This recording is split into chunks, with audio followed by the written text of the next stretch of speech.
Bago ka humingi ng higit pa, tingnan mo muna kung gaano karami ang mayroon ka ngayon.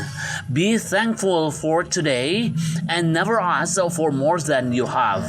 Hello everyone! Kumusta naman tayong lahat?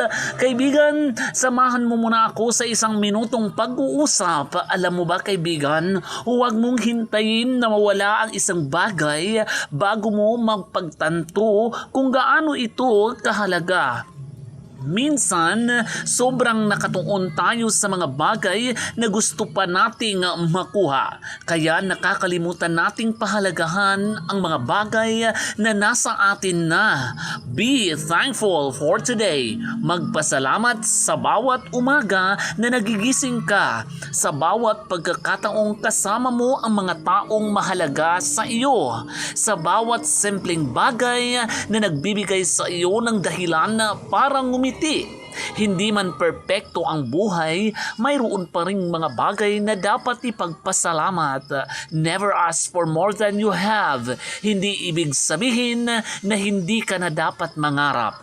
Maaari kang mangarap ng higit pa, pero huwag mong kalimutang pahalagahan ang mayroon ka habang hinahabol mo ang iyong mga pangarap.